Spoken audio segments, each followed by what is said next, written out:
Go ahead. All right, so I gotta go. So I'll keep this brief. As far as performance, we won 2-0 at home against Verona.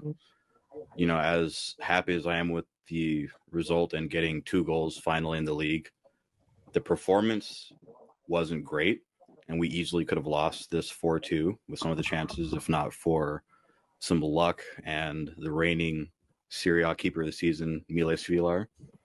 He even took like a hard shot like to the eye and immediately got up.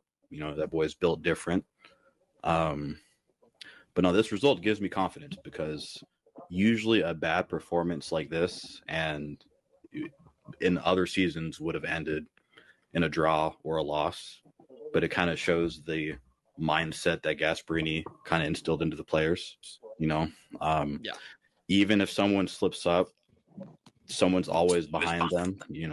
Like Konya would get dribble pass, and then you have Mancini or Cristante right there to clean up. And yeah, Dovbik finally getting off the mark after the tumultuous summer he had with us talking about selling him. Gasperini straight up telling him to his face that he wasn't part of the project. And then we tried to swap with Milan for Jimenez, which I'm glad that didn't pan out. But yeah, he got a goal. Then Soule scored, and immediately, thankfully, it was just a cramp because I was kind of worrying. You never want to see a player limping right after they score a goal. And Gift Orban, that guy is going to be scary, I think, in the Serie A. I mean, when he's not elbowing people in the face or trying to score goals with his elbow, that boy's he's lightning, man. He was everything for Verona. He could have scored 2 or 3 goals against us. Thankfully didn't, and we kept the clean sheet. But yeah. Other than that, Chelik getting man of the match was a little surprising. I mean, he was good, but like you'd think Svilar was the clear man of the match. But I'm happy to see him getting some respect because that dude was getting a lot of banter from our fan base since he joined. Because he won Ligue 1 with Lille, and everybody thought that he was this attacking fullback when it's very clear that he wasn't. And it wasn't until Ranieri came and moved him to like right center back that he's just been shining.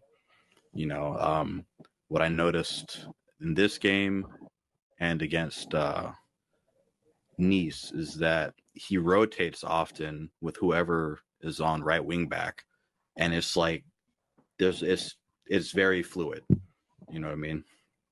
But yeah, it was very, very solid. And then we got our new signing, his debut, Jan Zukowski, young Polish dude. I think he's like 19, came from the Polish league, and what he showed briefly excites me. He kind of has like Huijsen vibes almost, in that he's like a playmaking type of center back, and we'll see how he ends up. Yeah, J-Mac. But we got some questions in the chat for you as well, and for also everybody else on the panel. I'm about Roma.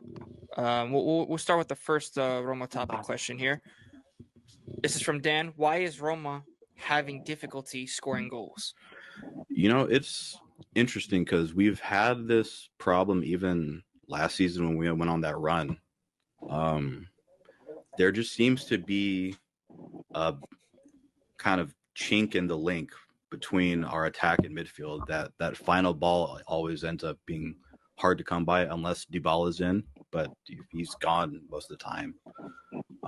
Soule is starting to kind of take on that creative role, and he's getting a good amount of goals and assists. But and it's our strikers are just, I don't know, like Dovbik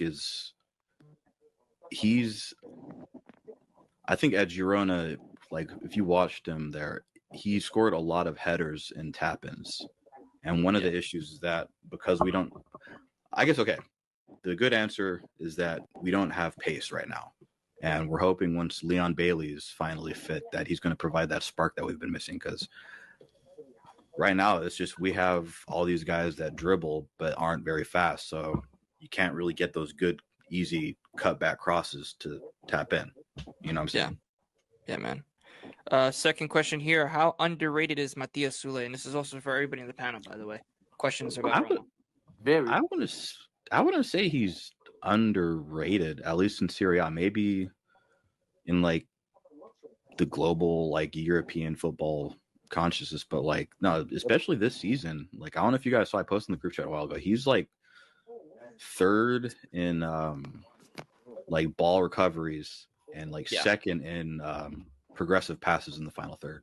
Yeah, he's a baller. I rate him. He's really good. I rate him too. I rated him, man.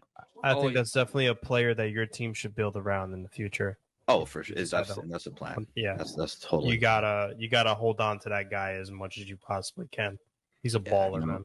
Yeah, man. Him shining makes me very excited because like there was a point the last couple of seasons where if Dybala is out, like we weren't doing shit in offense. Yeah, Yeah.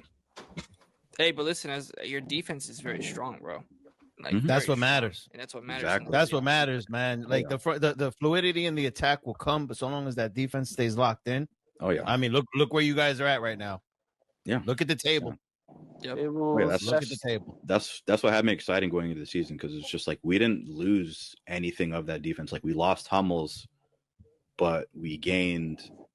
We got Hermoso back, who's been good, and we also got Gilardi and Zukowski.